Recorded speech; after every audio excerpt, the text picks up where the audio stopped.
The silence of pain, listening to the voice of your soul. There are wounds that don't bleed, yet they hurt more than any cut. That's a heartache. When our heart breaks, we often tend to fight the pain, burying it under layers of busyness, under the noise of life, or even in the solitude of a crowd. We are afraid to confront the emptiness, afraid to hear the echo of loss. But that very fear is the biggest obstacle to our healing. This chapter will explore the core value of silence. Not the silence of avoidance, but the silence of acceptance. Create a quiet space for yourself, where you won't be disturbed by anyone or anything. In that space, allow the pain to be present. Pain is not an enemy, but a teacher. It comes to teach us a lesson about life's fragility, the preciousness of what we once had, and most importantly, the inner strength we never knew we possessed. Imagine yourself sitting alone in a dark room, with only the gentle glow of a candle. That is the space for you to have a dialogue with yourself. Ask your heart, what is causing you pain? Don't try to find the answer immediately. Just listen, just feel. It could be disappointment, betrayal, or simply endless loneliness. Every emotion is a piece of the story. We often tend to judge our feelings, thinking we shouldn't be sad or must be strong. But that judgment only adds a burden. Learn to accept all emotions as a natural part of being human. This process is like looking at an abstract painting. Initially, it might seem chaotic, meaningless. But when you are patient and quiet enough to observe, you'll begin to see the lines, the colors, and gradually understand the deep meaning the painting wants to convey. Pain is the same. It can be difficult to comprehend, but only when you accept and listen to it in silence can you understand its source and begin the journey of healing. Silence is not a punishment, it is a gift. It gives us the opportunity to be with ourselves, to embrace our wounds, and ultimately, to find peace from within. Letting go, the key to unlocking the door to freedom. One of the most difficult stages of a heartbreak is learning to let go. We often cling to the fragments of the past, the beautiful memories, the unfulfilled promises. We believe that holding on to them will prevent us from forgetting what we had. But in reality, holding on to the past is like gripping a handful of sand. The harder you try to hold on, the more it slips through your fingers. In the end, we are left with empty, scarred hands and a heart full of regret. Letting go is not about forgetting. Letting go is accepting that a chapter of life has ended and cannot be revisited. Letting go is the courage to face the truth, what has happened cannot be changed, and the only thing that can change is our attitude towards it. Imagine carrying a heavy backpack on your shoulders. Inside are all the pains, expectations, and disappointments. The backpack gets heavier and heavier, preventing you from moving forward, from seeing the new paths ahead. Letting go is the gentle act of putting that backpack down. This process requires courage. The courage to face the fear of emptiness after letting go. The courage to accept that you deserve a new beginning. Ask yourself, what do I gain by holding on to this? It might be a familiar feeling, a false sense of security. But remember, true security is not found in clinging to the past, but in the ability to face and overcome new challenges. Start with small actions. Write a letter to the person who hurt you, not to send it, but to express all your feelings. Then, tear it up or burn it, as a symbolic ritual of letting go. Or, even simpler, spend a day decluttering your room. Get rid of unnecessary items, tidy up your space. When you declutter your living space, you also declutter the space in your soul. Letting go is an art, and also a journey. Each time you let go of something, you feel your heart lighten and become freer. The power of gratitude, finding light in the darkness. When our heart breaks, we often sink deep into a sense of victimhood. We only see loss, injustice, and pain. But in the darkest moments, the power of gratitude is the lighthouse that illuminates the way. Gratitude is not about denying the pain, it's about broadening our perspective to see that life still has many things worth cherishing. Start by being grateful for the smallest things. Be grateful that you still have a place to stay, a meal to fill your stomach. Be grateful that the sun still shines through the window, or that you can still breathe fresh air. Initially, this might feel forced, but trust me, when you practice gratitude every day, it will become a habit, and gradually, your heart will be filled with positivity. Try a small exercise. Every night before you go to bed, write down 3 things you are grateful for from the day. It could be a word of encouragement from a friend, a beautiful song you heard on the radio, or simply the comfortable feeling of lying in your warm bed. When you focus on the good things, you will see that they are always there around you, even when you are going through the most difficult times. Gratitude not only helps us see the good things we have but also helps us change our perspective on what we have lost. Be grateful for what has happened, whether it's the end of a relationship or a painful failure. Because those very experiences have made you the stronger, more mature person you are today. Be grateful that you once loved, once trusted, because those things brought you beautiful memories and invaluable lessons. Gratitude is not a magic pill that instantly heals all pain. It's like watering a plant. Every time you water it, the plant grows a little, until it is strong enough to withstand a storm.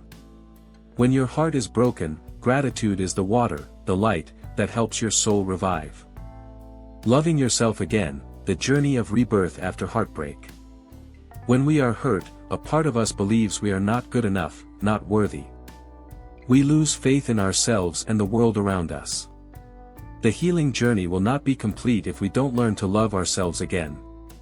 This is not a selfish act, but the most solid foundation to build a happy and sustainable life.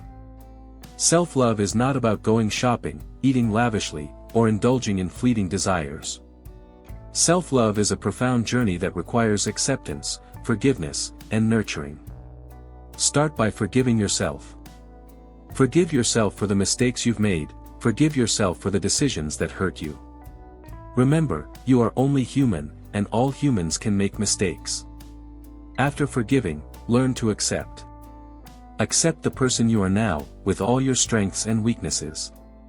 Accept the scars on your soul, because they are proof that you have survived and become stronger. Look in the mirror and say to yourself, I accept you. I love you. Initially, these words might be very difficult to say, but when you repeat them every day, they will gradually sink into your mind and change the way you perceive yourself. Take care of yourself the way you would take care of the person you love the most. Make time for the hobbies you've forgotten. Make time for exercise, for reading, for meditation. Learn to listen to your body and give it what it needs. When you start acting with self-respect, you will recognize your own worth. Self-love is not a destination, but a journey. Every day, take a small action to show care for yourself. It could be taking 5 minutes to breathe deeply, or saying no to a request that makes you uncomfortable. When you love yourself, you will no longer seek validation from others, because you know your worth does not depend on anyone else. You will become a positive source of energy, attracting good things into your life. Setting boundaries, building a new, safe life. When our heart breaks, we tend to be more vulnerable. We can become overly sensitive, easily allowing others to intrude on our personal space. Therefore, one of the most important steps to heal and rise is to learn to set boundaries. A boundary is not a wall to separate you from the world, but a protective fence that helps you maintain your own safety and happiness. A boundary is knowing how to say no to things that hurt you, things that exhaust you. It's about refusing a request you don't want to do, and disconnecting from people who bring negative energy. Initially, this might be very difficult, as we often fear offending others. But remember, your inner peace is the most important thing. Start by identifying your own boundaries. You can ask yourself, what makes me uncomfortable, what exhausts me? Write down those answers. Then, learn to communicate these boundaries clearly and politely. For example, instead of saying, I can't help you, say, I'm very busy right now, so I won't be able to do this. But I hope you find a solution. Setting boundaries doesn't just apply to others, but also to yourself. Set boundaries for the time and energy you dedicate to work, social media, and relationships. For example, Set a boundary not to check work emails after 7 p.m., or dedicate one day a week to being completely offline. Setting boundaries is an act of self-love. When you know how to protect your space and energy, you will have more strength to do the things you love, to nurture healthy relationships, and to build a more fulfilling life. Remember, you are responsible for your own happiness. Nurturing your soul, small actions, big value. After accepting, letting go, and loving yourself again, the next step is nurturing your soul. Just as a garden needs to be cared for and watered every day, so does our soul. Nurturing your soul is actively seeking and performing activities that bring joy, peace, and meaning to your life. Start by reconnecting with nature. Spend 15 minutes each day walking in a park, looking at the trees, and listening to the birds sing. Research has shown that connecting with nature has a positive effect on mood, helping to reduce stress and anxiety. Feel the wind on your skin, the scent of the earth, the rustling of leaves. The tranquility of nature will help your soul rest. Also, rediscover the hobbies that once brought you joy. It could be painting, playing a musical instrument, gardening, or cooking. When you immerse yourself in a creative activity, you'll forget your worries. Focusing on a specific task will help you escape negative thoughts and instead focus on the present. Don't forget to connect with the people you love. Spend time with family and friends. Talk, share, and listen. Social connection is an important part of mental health. When you feel loved and supported, you will have more strength to overcome difficulties. Finally, learn to spend time meditating or journaling. Write down your thoughts, your feelings, your worries. This is like tidying up your mind, helping you see things more clearly. Meditation helps you practice focus, bring your mind back to the present moment, and find peace from within. Nurturing your soul is not a grand gesture, but a series of small actions performed every day. Each time you make time for yourself, you are sending a message to your heart that you are worthy of peace and happiness. Overcoming fear, stepping out of your comfort zone. After experiencing heartbreak, we often tend to withdraw and build an invisible wall to protect ourselves. We are afraid of being hurt again, afraid of facing failure. But that false sense of security is the biggest barrier to our growth. To heal and rise, we need to learn to overcome fear and step out of our comfort zone. Fear is not an enemy, but a signal. It tells us that we are about to do something new, something that goes beyond our current limits. Instead of avoiding fear, face it. Ask the questions: what is the worst thing that could happen, and am I strong enough to handle it? The answer is usually yes. Start with small steps. Try a new dish. Walk down a street you've never been on. Talk to a stranger. Each small step will help you build confidence, and gradually, you will be brave enough to make bigger changes. Overcoming fear doesn't mean you'll never feel scared again. It means you learn to act despite the fear. Remember, growth only happens when we face challenges. Overcoming fear is not an easy journey. It requires patience, perseverance, and a strong belief in yourself. Remember that you have survived the biggest storms of your life. That proves you are strong enough. You don't have to be perfect, you just need to be brave enough to start. Every time you step out of your comfort zone, you are telling the universe, I am ready for better things. Rediscovering your purpose, facing the future with faith. When our heart breaks, we often lose our direction. Everything seems meaningless. So, to heal and rise, we need to rediscover our purpose. A purpose is not something grand or lofty. It is a reason to wake up every morning, a reason to try, to contribute. Start by asking yourself, what brings me joy and meaning? What difference do I want to make in this world? If I had all the time and money in the world, what would I do? The answer may not come immediately. Take time to explore yourself.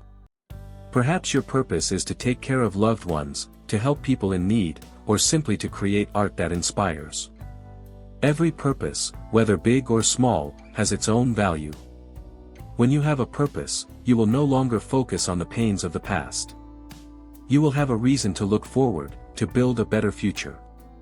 A purpose is like a torch, lighting the way in the dark. It gives us the resilience to overcome difficulties. Remember that purpose is not a fixed thing. It can change over time as you grow and discover more about yourself. The important thing is to always keep an open mind, always be ready to learn and grow. When you live a purposeful life, you will find that every moment has value, and every challenge is an opportunity for you to grow. Living in the present, happiness comes from every moment.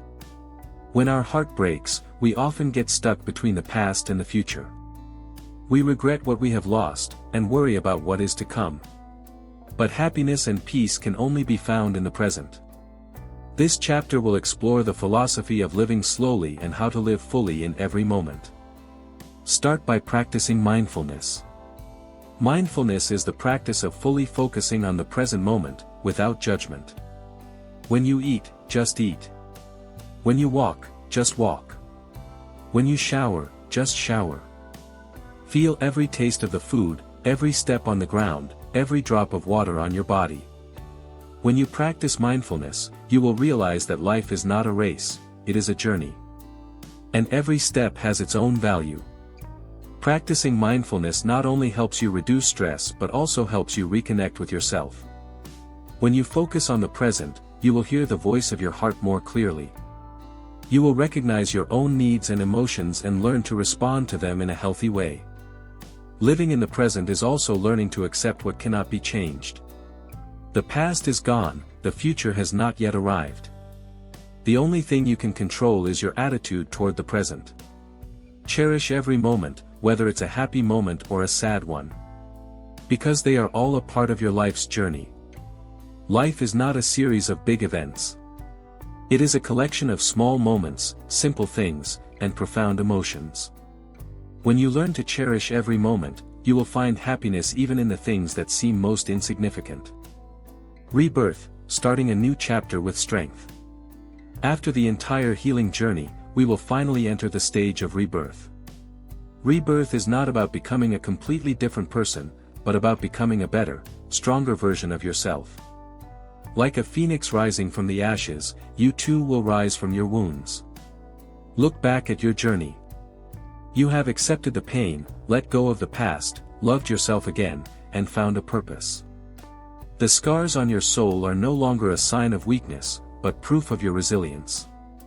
The rebirth stage is when you begin to write a new chapter for your life. Set new goals, new dreams. Learn new skills, explore new paths. You have overcome a great challenge, and now is the time to use all those lessons to build a more meaningful life. Remember, heartbreak does not define you. You are the one who defines the heartbreak. You can choose to let the scar become a haunting memory or a source of strength. You have chosen the second path. The healing journey never truly ends. There will be days when you feel weak, and times when old pains return. But believe that you have enough tools and strength to deal with them. Look back at what you have overcome and say to yourself, I have done it. And I will continue to do it.